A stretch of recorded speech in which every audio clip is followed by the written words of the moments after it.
जादुई बांसुरी। जी, ये कहानी एक लड़के की है जिसका नाम अमन था।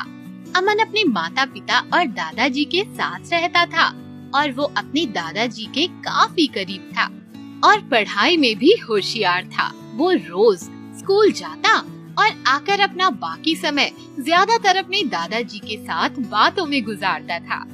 देखते ही देखते दिन निकल गए और एक दिन अमन के अच्छे मार्क्स आने पर उसके दादाजी ने कहा, बेटा अमन, तुम्हारे बहुत अच्छे मार्क्स आए हैं।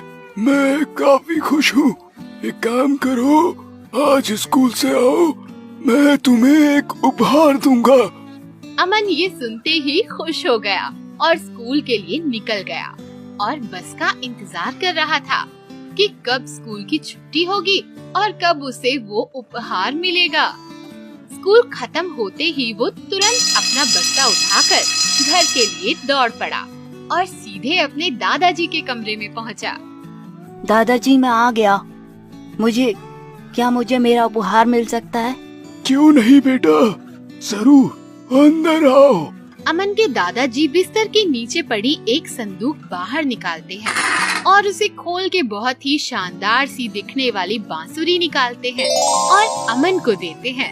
वाह, ये कितनी सुंदर है दादाजी। हाँ बेटा, इसे मैंने खास हरिद्वार से लिया था। अब ये तुम्हारी है। पर मुझे बांसुरी बजाना आता ही नहीं है। कोई बात नहीं, तुम एक काम करो, जब भी तुम्हारा खेलने का वक्त हो तुम मुझे बताना, मैं तुम्हें बजाना सिखाऊंगा। ऐसे ही दिन निकल जाते हैं। अमन रोज स्कूल जाता और भागे भागे घर आता और उसकी प्यारी सी बांसुरी को देखता और फिर रोज शाम अपने दादाजी से सीखता। देखते ही देखते अमन बहुत ही अच्छी बांसुरी बजाने लगा और सब घर वाले उसकी बांसुरी सुन मगन हो गए। समय के चलते धीरे धीरे उसके दादाजी की तबीयत खराब होने लगी और उन्हें हॉस्पिटल ले जाया गया। चेकअप होने के बाद डॉक्टर ने परिवार से कहा, माफ कीजिए पर इनकी बीमारी काफी ज्यादा बढ़ चुकी है। ये ज्यादा से ज्यादा 1 महीने ही जी पाएंगे। अच्छा यही होगा कि आप इन्हें घर ले जाइए और इनके बचे हुए दिनों में इनकी अच्छे से सेवा करें। ये सुन अमन और उसके माता पिता बहुत निराश हो जाते हैं, पर अमन अपने पिताजी से कहता है कि वो इन सब चीजों में भरोसा ना रखे, दादाजी को कुछ भी नहीं होगा। और फिर वो लोग दादाजी को लेकर घर चले जाते हैं। घर जाने के बाद अमन अपने दादाजी का बहुत ख्याल रखने लगता है। रोज उनको नाश्ता देना, समय पर गोली दवाई खिलाना और फिर शाम को चाय के बाद वो घंटों अपने दादाजी को उसकी मधुरता से भरी बांसुरी सुनाता और उसके दादाजी इतने प्यार से अमन को बांसुरी बजाते सुन बहुत खुश होते।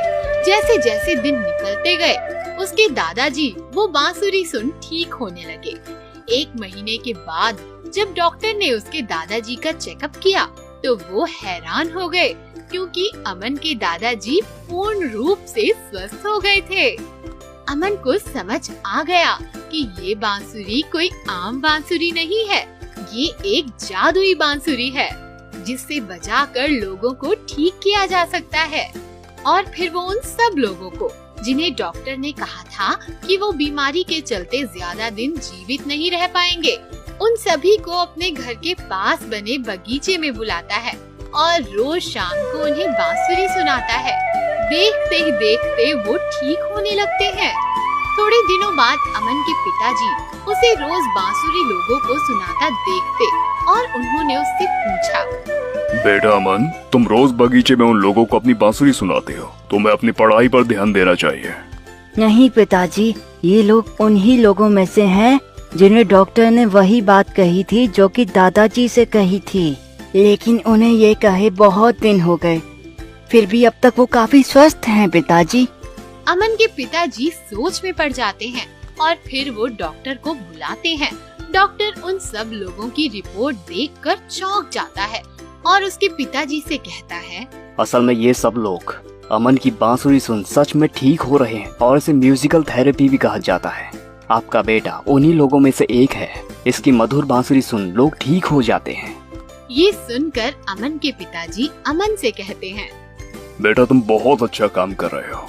पर तुम मुझसे वादा करो कि तुम अपनी पढ़ाई पर भी ध्यान दोगे और साथ साथ शाम को बांसुरी बजा लोगों की मदद करोगे। और फिर अमन मेहनत कर और मन लगाकर मेहनत कर बहुत बड़ा म्यूजिक थेरेपिस्ट बन जाता है, जो लोगों के भले के लिए काम करता है और उनसे कुछ भी लिए बिना उनकी हमेशा मदद करता है। जादुई मास्क। कुछ दूर एक छोटे से गांव में एक गरीब मजदूर की बेटी रहती थी। उसके साथ उसकी दादी और एक छोटी बहन रहती थी। वो बहुत गरीब थे, ना उनके पास खाने को कुछ था ना पीने को। लॉकडाउन की वजह से उनके माता पिता जो बाहर शहर में मजदूरी कर रहे थे, उन्हें भी कुछ काम नहीं मिल रहा था और ठीक से 2 वक्त का खाना भी नसीब नहीं हो रहा था। कुछ भी समझ या मदद ना मिलने पर वे शहर से गांव की ओर कड़ी धूप में पैदल ही चले आए। दादी माँ, पिताजी का शहर से टेलीफोन आया था। वो कह रहे थे कि उन्हें कुछ भी काम नहीं मिल रहा है और खाना भी ठीक से नसीब नहीं हो रहा। घर के सेठ ने किराया ना मिलने पर उन्हें घर से निकाल दिया और वो पैदल ही गांव लौट गए। बेटी, अब तो तू ही बता, क्या कर सकते हैं? मेरी भी उम्र हो चुकी है। थोड़े आए राशन से, आटा दाल से तो घर चला रहे हैं। हमारी इकलौती पुरानी जमीन बेचकर मैंने तुम्हारे लिए कुछ पैसे जुटाए थे ताकि बड़े होकर तुम्हारी शादी हो सके। ये लो, इन्हें अलमारी में रख दो। रिया पैसे लेकर अलमारी में रख देती है और ऐसे ही कुछ दिन तक लगातार चलने के बाद रिया के माता पिता घर पहुंचते हैं। दादी कोमल, बाहर आओ, माँ और पिताजी आ गए। दादी कोमल को गोद में लेकर बाहर आती है और देखती है कि पीछे पुलिस की गाड़ी और एम्बुलेंस खड़ी हुई है। दादी, पुलिस और एम्बुलेंस क्यों आई है? कुछ हो गया है क्या? पुलिस गाड़ी से उतरती है और रिया के माता पिता को एम्बुलेंस में पकड़कर ले जाती है। सारा गांव देखता ही रह जाता है। रिया और दादी कोमल को लेकर भाग कर आते हैं। तब तक एम्बुलेंस निकल चुकी होती है। पुलिस आकर उन्हें समझाने लगती है। कोरोना वायरस की वजह से बाहर से आए मजदूरों को 14 दिन के लिए अस्पताल में क्वारंटाइन किया जा रहा है। अगर वो स्वस्थ होंगे तो उन्हें घर छोड़ दिया जाएगा। बेटी रो मत, तुम्हारे माता पिता सुरक्षित हैं, वो जल्द ही आ जाएंगे। पुलिस वाला चला जाता है और रिया ये सुनकर रोने लगती है और अंदर चली जाती है। रिया दीदी, मुझे माँ के पास जाना है, पिताजी के साथ रहना है, मुझे छोड़ दीजिए, जाने दीजिए। कोमल रोने लगती है। रिया रोते हुए कोमल को चुप कराने लगती है और दोनों सो जाते हैं। 14 दिनों बाद ये खबर आती है कि रिया के माता पिता कोरोना पॉजिटिव थे और अब वे इस दुनिया में नहीं रहे। रिया, उसकी दादी और छोटी बहन अब बेसहारा हो चुके थे। अब उनके पास कोई ना था। इस सदमे में कुछ दिनों बाद उनकी दादी भी शांत हो गई और दोनों अब बिल्कुल अकेले हो चुके थे। जिस तरह मेरी माँ और पिताजी कोरोना की चपेट में आ गए, अब इस दुनिया में नहीं रहे, मैं ऐसा अब नहीं होने दूंगी। मैं गरीब मजदूरों के लिए मास्क बनाऊंगी जिससे वो अपने परिवार के पास सुरक्षित पहुंच सके। रिया के पास मास्क बनाने के लिए कुछ नहीं था। वो उसकी दादी की बची हुई जमीन के पैसों से ही मास्क बनाने के लिए कपड़े, मशीन और सैनिटाइजर खरीद कर लाती है।